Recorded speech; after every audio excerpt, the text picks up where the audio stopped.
kadang-kadang suka ekstrim. KUR itu bisa 2% sebulan, kalau dikali 12, 24%. Tapi kalau Sinarmas minjem kredit 9%. Ini bank untuk rakyat atau untuk konglomerat sih? Nomor satu saya sarankan, ubah bisnis model. Saya bubarin itu semuanya, dijual di bursa saham 100% milik publik. Gitu. Kita harus no box, bukan out of the box lagi. Trump memang mengatur dunia ini dengan economic at war. Arfah waktu itu, Arfah Barbershop, mau punya 50 cabang, pengen buka 3 cabang perlu 700 juta, 3 jam soal. Pendanaan UKM di masa corona ini, ya pakai equity crowdfunding. Dan terakhir adalah hijrah 3.0, income-nya mau halal gitu. Itu di mana tempatnya? Dengan kekuatan berjamaah, gotong royong, be a man bersama-sama. Saya yakin, maaf ngomong ya, mungkin kita harus pakai, Unilever bisa keluar dari Indonesia.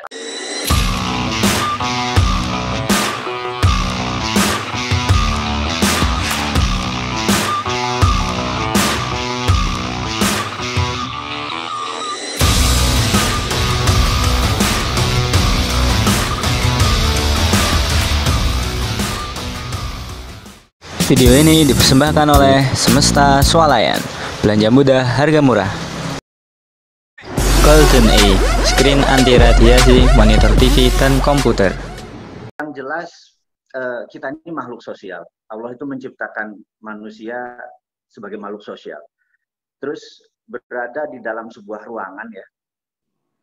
Mungkin separuh manusia yang introvert seperti saya mungkin bisa bertahan tapi yang ekstrovert, di mana energi dia didapat dari orang lain, dia harus touch orang lain, dia harus sapa orang lain lebih. Ini pada stres semua. Yang jadi lebih bukan kantong aja yang stres sekarang, tapi psikis juga udah mulai tipis nih gitu ya. Terus tidak semua rumah itu bisa work from home karena gini, rumah didesain untuk istirahat. Bahkan sedikit sekali rumah di Indonesia yang punya ruang kerja untuk penghuninya. Jadi begitu work from home, itu malah nggak comfort, kreativitas nggak dapat gitu ya. Ini yang terjadi di keluhan teman-teman karena kita hampir setiap hari ada Zoom sama ini, Zoom sama unit usaha ini gitu ya. Kita bedah satu-satu, setiap hari ada 5 Zoom, 3 untuk kantor, 2 untuk sosial gitu. Ada masalah seperti itu. Nah, saya pikir berapa lama nih kita lockdown diri kita sendiri gitu ya. Terus tidak semua bisnis juga cocok untuk bekerja dari rumah. Benar nggak?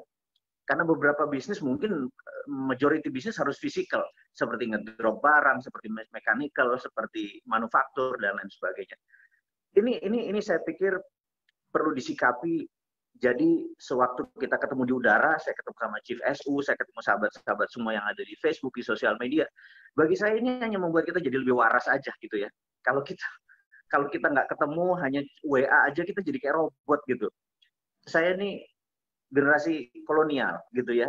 Benar-benar sama gadget itu saya harus minta generasi Z gitu ya menolong saya. Jadi itu efek dari Corona yang menurut saya saat ini, pendapat saya pribadi ya, saya nggak mengajak teman-teman juga sependapat dengan saya, tapi pendapat saya pribadi, pemerintah saat ini masih kayak caca gitu ya, maju mundur.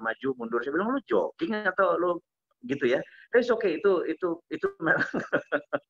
Nah, sekarang kita mau melihat terlepas dari apapun, COVID-19 ini sudah terjadi, gitu ya.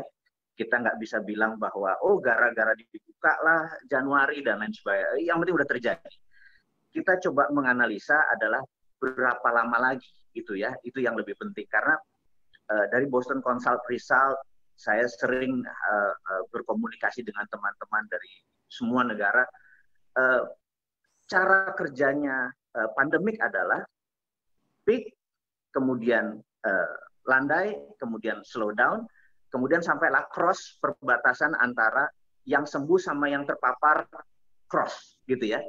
Itu artinya sudah lampu kuning, lampu hijau. Jadi kalau peak itu lampu merah gitu ya. Kemudian melandai, kemudian menurun, rata, melandai, kemudian cross. Begitu cross itu udah lampu kuning, kasih seminggu kemudian lampu hijau gitu ya. Nah, pertanyaannya adalah kapan peaknya, gitu ya? Itu pertanyaan paling fundamental bagi kita pebisnis gitu ya, yang melihat kapan sih peaknya gitu ya. Nah, kalau melihat dari cara saat ini, saya kemarin baru aja Zoom dengan teman-teman yang di Makassar, di Manado, di Maluku. Saya kaget karena di sana benar-benar seperti 80% jangan-jangan masih kayak di luar gitu loh. Itu saya pikir, waduh gitu. Berarti nanti ada first wave Jakarta, second wave luar daerah, ada third wave. Kan ngagetin gitu ya, karena saya pikir kita ini punya wilayah memang spread around yang saya pikir, aduh gimana ya gitu. Saya juga kalau jadi pemerintah, saya tahu kebingungan mereka gitu ya. Mereka mau tegas gimana, nggak tegas gimana gitu ya. Tapi sekali lagi, ini semua sudah terjadi. Saya cuma mau melanjutkan sedikit. Jadi saya coba kalkulasi kalau Jakarta sudah mulai PSBB seperti hari ini tambah 2 minggu, harusnya menurut saya akhir April sudah bisa selesai, sehingga Mei sudah mulai cross gitu ya. Saya harap Juni sudah bisa kuning setidak-tidaknya atau hijau lah, saya harapkan gitu.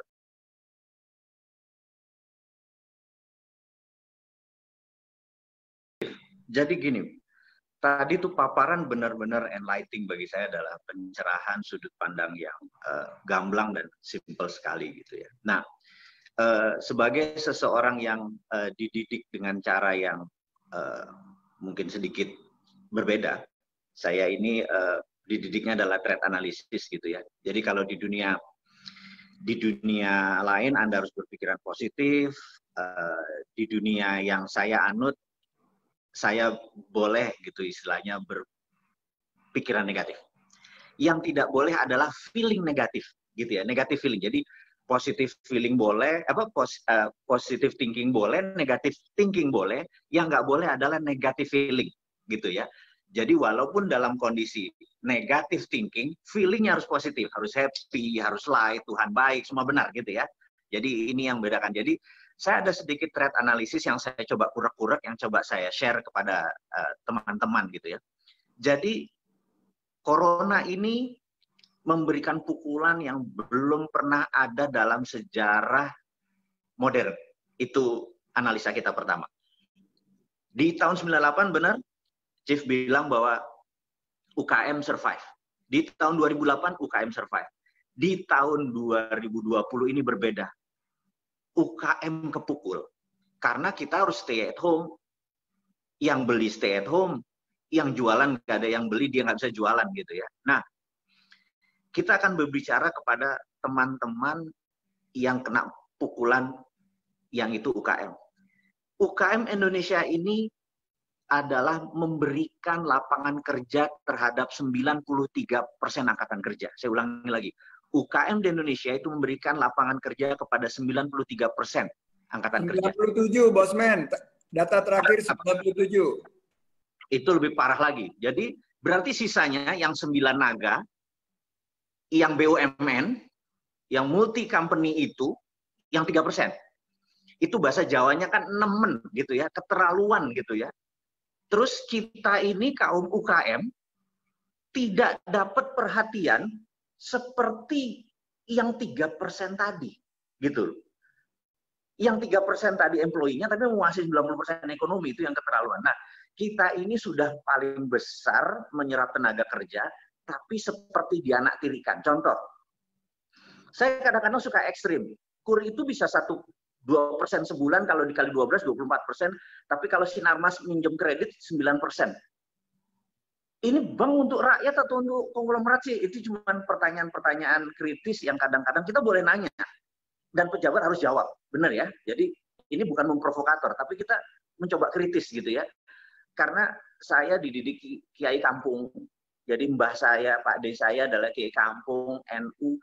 Yang kami biasa kritik satu sama lain, kita ledek-ledekan itu biasa gitu. Di dalam demokrasi itu beda pendapat biasa.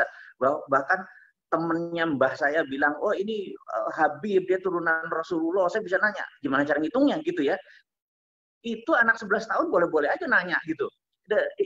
Ya, di komunitas NU, di yang pakai sentir ngomongnya malam-malam tahun 70-an itu, saya nggak ngelihat masalah kita beda pendapat. Dan kami biasa dikritik dan saling mengkritik gitu ya. Sekarang ini agak alergi gitu.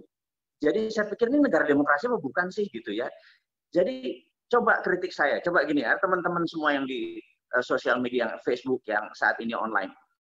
Kritik Chief NSU di depan saya ini. Kritik aja Mas Sandi ini, kritik aja Bang Sandi ini. Dia biasa-biasa aja tuh. Karena dia dididik memang beda pendapat, it's okay gitu ya, selama nggak personal. Misalnya hidung lu pesek sih gitu ya, itu bukan ngeritik namanya, itu personal gitu ya. Kita nggak pernah ngeritik personalnya gitu ya. Oh, muka lu jelek gitu, atau hitam, nggak boleh gitu ya. Tapi kalau bilang kebijakanmu itu merugikan, kita harus ngomong. Dan begitu kita mengkritik, kita kasih tahu ini solusinya gitu ya. Nah, kembali lagi setelah corona ini, setelah memukul UKM, pasti memukul UKM, karena UKM menurut saya ya, teman-teman UKM udah share, Maret kemarin mereka bisa gajian, April mereka gajiannya pakai apa? Pakai tabungannya owner. Gajian nanti bulan Mei dan bulan Lebaran dari mana? Tabungan. Kalau sampai Juni UKM jedak. Ini yang kita bilang bahwa apa yang terjadi kalau UKM 50% membuang unemployment, membuang pegawainya menjadi unemployment meningkat 45% in 1 month, benar nggak? Dan itu badai itu lebih parah daripada badai corona. Jadi setelah corona selesai kita bisa atasi, ada badai berikutnya. Nah, kita di sini nggak bisa cuma memberikan saran sebaiknya. Bukan begitu. Hari ini kita berdiskusi, hari ini teman-teman mendengar, kita harus memberi contoh konkret. Capek wacana, gitu ya. Wacana itu bukan untuk kita. Kita adalah action plan. Jadi bagi saya, teman-teman, saya mencoba meringkas ya. Bagi Anda para UKM yang kena seperti UKM yang saya juga miliki, nomor 1 saya sarankan ubah bisnis model. Jadi kalau di dalam bahasanya Chief Sandi nasihati saya, kalau kita lagi main basket, kita kan punya strategi untuk attack atau defense gitu ya. Terus kita bilang, ada kalimat, don't ever change a winning streak. Jangan pernah ubah kalau strategi itu memenangkan pertandingan. Don't ever change a winning streak. Tapi saat ini, kalau Anda lihat ternyata omset Anda naik 2 kali lipat dengan ini, jangan pernah ubah. Tapi apa yang terjadi kalau omset Anda turun 80%? Berarti sudah tidak winning lagi metodenya. Change. Jadi nomor 1, saya sangat menyarankan sahabat semua, dimanapun Anda berada, kita review bisnis kita dan ubah bisnis modelnya. Nah, nanti mungkin ada di sesi berikutnya nih ya, untuk kita go through detail. Bisnis model itu seperti apa. Jadi bukan merubah nature bisnisnya yang tadinya petani, terus merubah menjadi supir ojek gitu ya. Nggak begitu, itu bukan merubah bisnis model gitu. Merubah bisnisnya tetap sebagai petani, tetap menghasilkan agribisnis, tetapi punya pendekatan digital. Misalnya itu salah satu bisnis model. Yang kedua, kepada teman-teman yang apa namanya pegawai, Anda profesional, Anda bukan business owner. Selama work from home, saya memohon, saya mungkin bisa memberikan advice, Anda atau saya wajib punya ilmu baru.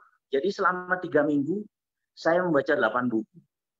Dan saya tahu buku yang saya baca ini tidak populer. Karena buku yang saya baca adalah geopolitik, geostrategi, saya baca Asian Waters, saya baca China Private Army, yang kalau saya ngomong kesannya saya anti Cina gitu ya. Kemudian saya baca buku Fires-nya Trump supaya saya ngerti, oh dia tuh narsism gitu ya.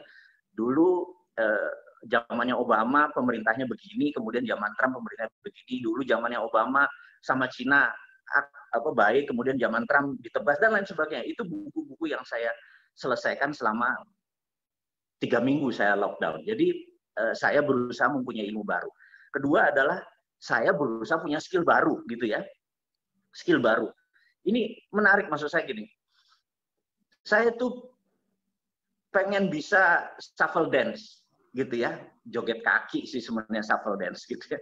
Jadi saya tiap pagi 30 menit ada instruction bagaimana shuffle dance, ya kaki saya sih ngilu-ngilu juga gitu ya. Tapi ya udah 1 minggu saya coba sisi lain. Jadi saya merasa kalau saya tidak punya skill baru gitu ya, ini saya salah memanfaatkan waktu gitu ya. Jadi pertama, jadi saya teman-teman yang profesional, saya tahu Anda adalah pengejar prestasi, tapi usahakan sempatkan punya ilmu baru. Yang kedua adalah punya skill baru gitu ya.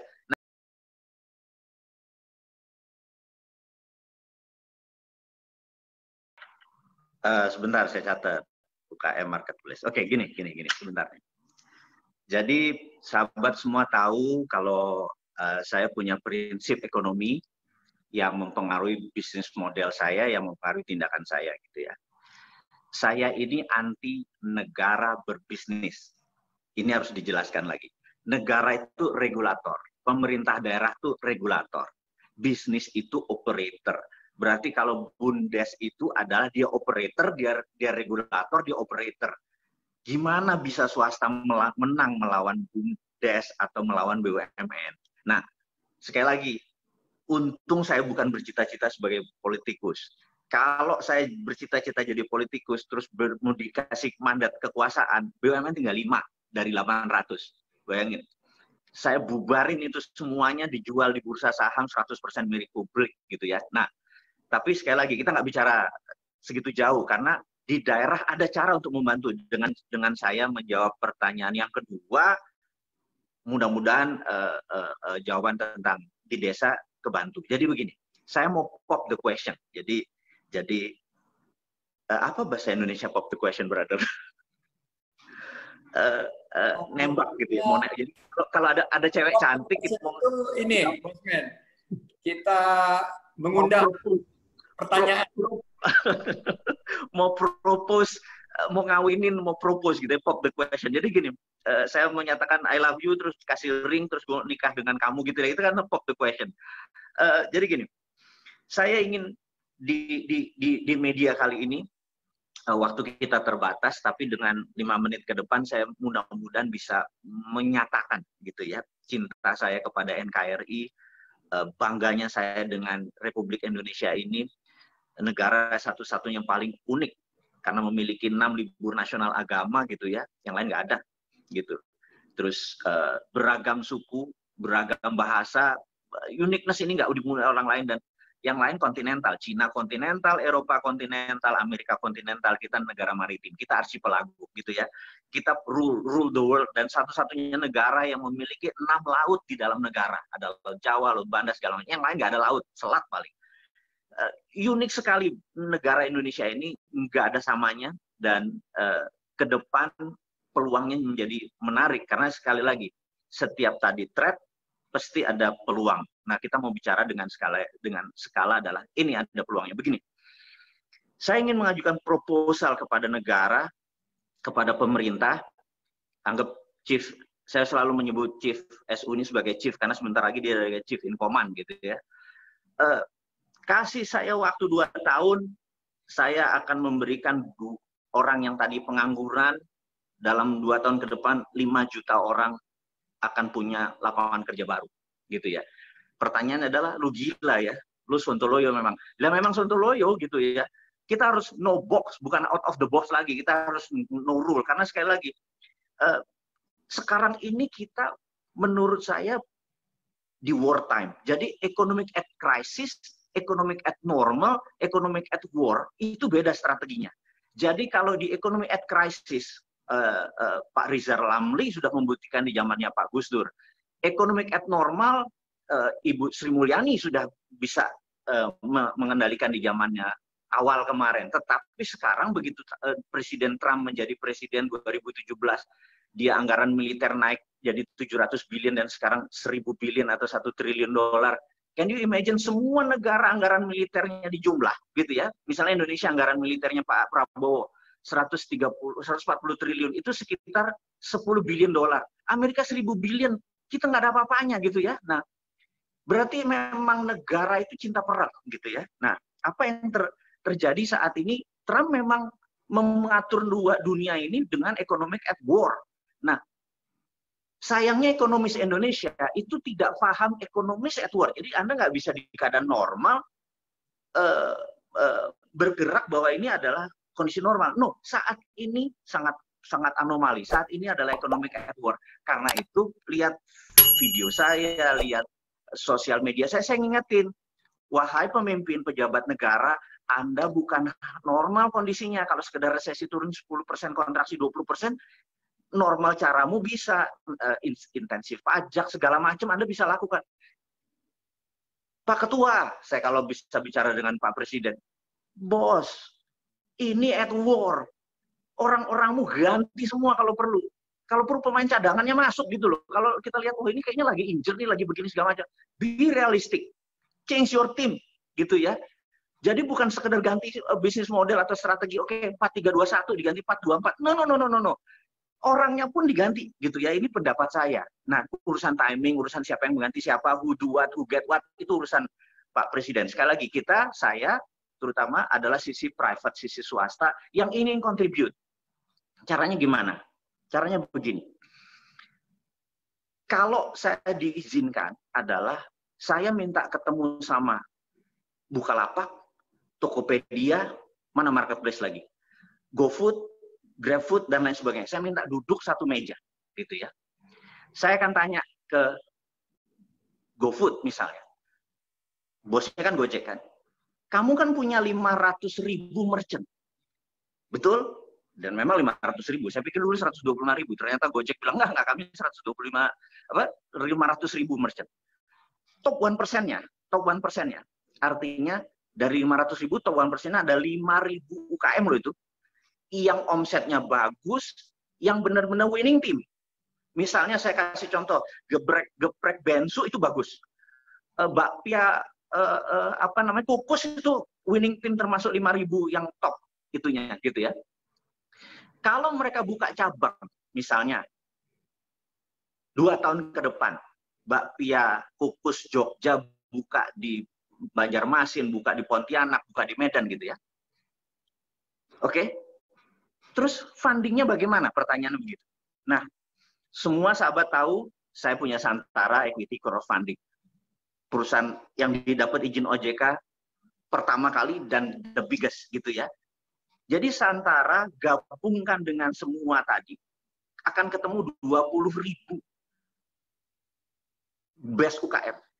Nah, Santara adalah tempat fundingnya untuk UKM mencari dana. Jadi gini, ini saya mundur sebentar, saya lompat-lompat sebentar. Juli 2018 kita launching Santara. Nyari 1 miliar itu 3 jam sold out. Nyari 2 miliar 3 jam sold out. Ada Arfah waktu itu, Arfah Barbershop. Mau punya 50 cabang, pengen buka 3 cabang perlu 700 juta. 3 jam sold out gitu ya. Terus suatu hari kita disemprit sama OJK. Prit, OJK menyemprit. Kartu merah. Saya bilang, loh kok kartu merah? Pelanggaran. Saya bilang, pelanggaran apa? Kami kan main kasti, nggak main baseball gitu loh. Sementara peraturan itu kan baseball gitu. Nah, kami nggak main bola gitu dan lain sebagainya. Itu cuma beda aturan. Tidak ada aturan mainnya. Terus saya bilang, bos, kalau di Singapura di negara modern begitu sebuah bisnis tidak ada peraturan, maka masukkan kami ke regulatory sandbox. Anda cukup awasi aja. Oh nggak bisa gitu ya. Akhirnya kita ketemu personal berhadapan bukan sama pejabat. Saya bilang, kami kan nggak ada peraturan, bos.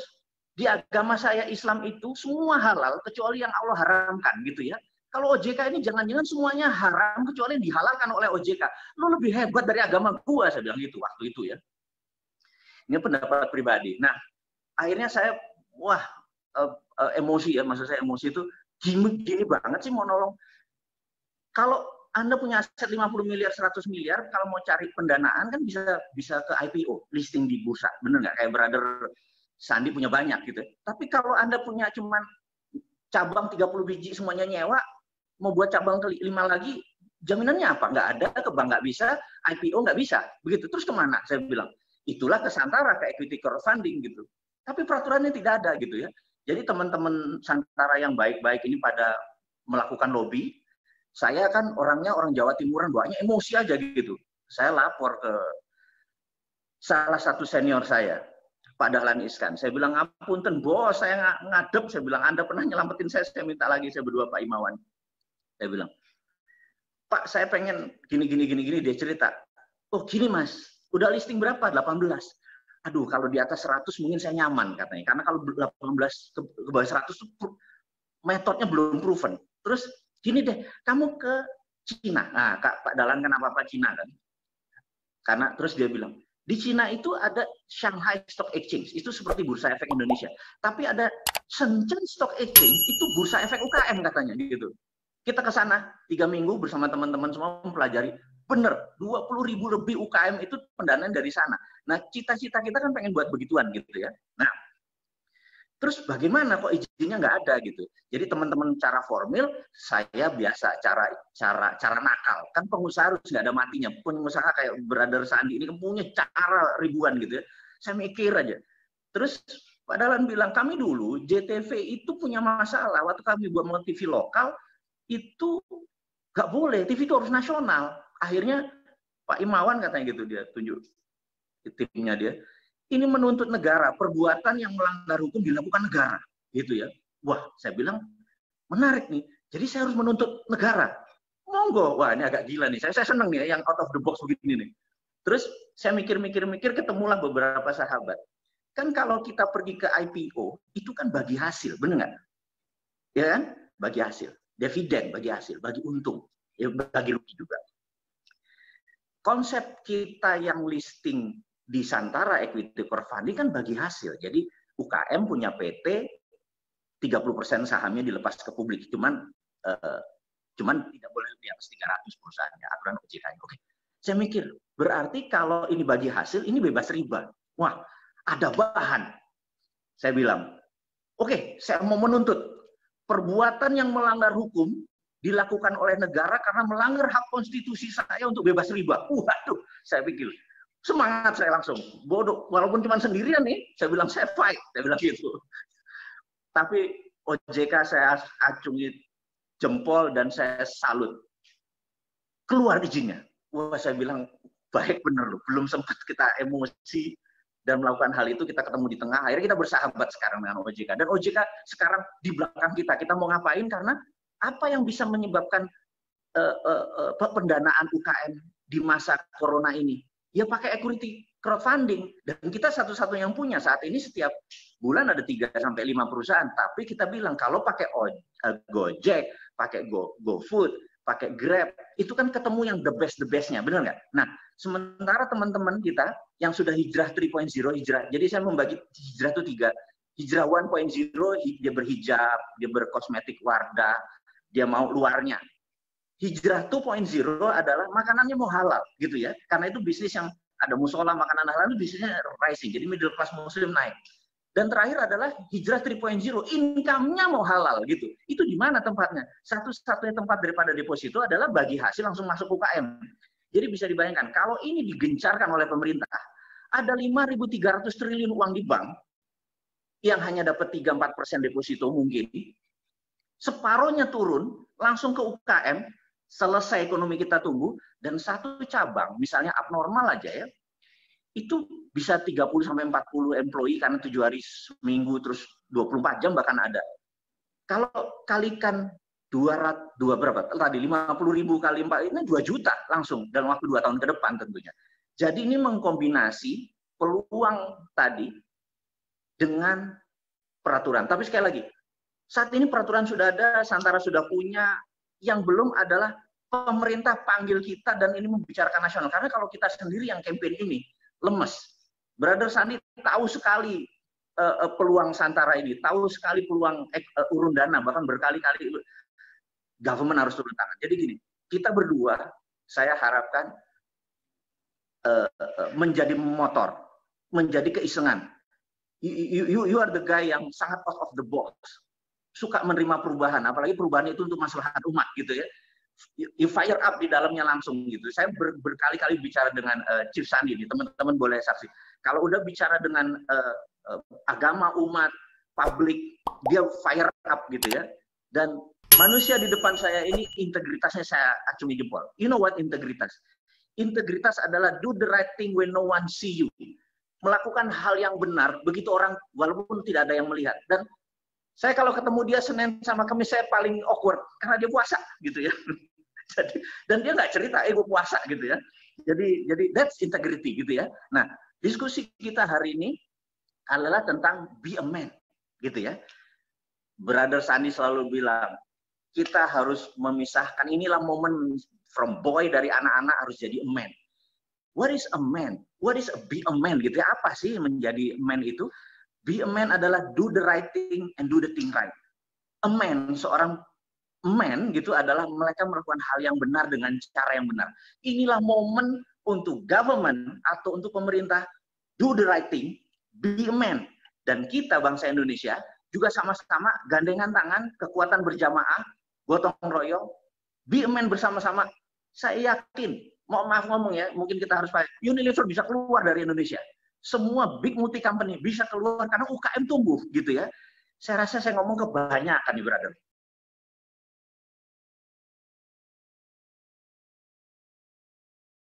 Jadi jangan lama-lama. Jadi gini, bisnis souvenir adalah bisnis emotional buying. Jadi beli karena emosi gitu ya. Jadi bukan bisnis yang karena kita mau membeli. Jadi sekali lagi emotional buying. Jadi bisnis souvenir selalu harus berada di tempat yang menimbulkan memorable tadi. Jadi misalnya di Borobudur, di candi, di sebuah tempat yang romantik dan lain sebagainya.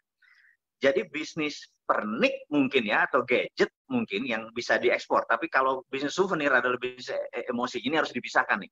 Kalau tadi bisnisnya adalah decoration, barang kecil-kecil gitu, itu beda dengan bisnis souvenir. Sekali lagi, saya mau pisahkan supaya kita mengerti apa itu bisnis souvenir atau itu bisnis barang oleh-oleh yang untuk dikirim tadi, barang kecil, pernik tadi. Nah, kalau barang pernik ke Amerika, saat ini karena kebutuhan tertier, ingat ya, kita harus bisnis itu harus tahu bahwa ada kebutuhan primer, kebutuhan second, dan tertier.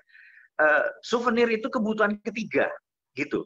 Jadi mohon maaf di kondisi sekarang manusia akan menghilangkan kebutuhan ketiga. Jadi teman-teman kita misalnya Mas Irwan Musri yang jam dan lain sebagainya, dia langsung nol karena nggak ada orang beli jam, nggak ada orang beli barang-barang mewah. Luxury item untuk di masa seperti ini akan break sebentar. Inilah kesempatan kita merubah model baru. Jadi momen ini untuk kita mencari model baru. Terus bisnis secondary juga akan berkurang karena itu bisnis yang jalan saat ini hanya bisnis primary. Jadi saya pikir dengan amat sangat saya harus jujur, souvenir doesn't work untuk 6 bulan ke depan.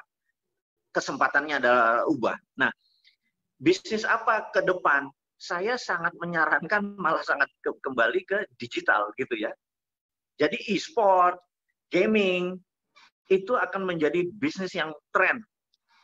Jadi bayangin dari souvenir ke ini menjadi gaming gitu ya. Saya agak lompat sebenarnya. Sebenarnya saya cuma mau bilang, pindahkan itu ke digital. Selesai, sesederhana itu. Tapi saya pikir ini akan waktunya menyita cukup panjang. Ada 2 pertanyaan yang menarik tadi tentang trading. Buy low, sell high, terus timing adalah segalanya. Kemudian yang terakhir tentang mindset, how to change your mindset. Sukses buat semuanya, stay cool, stay waras, selalu berprasangka baik, sukses.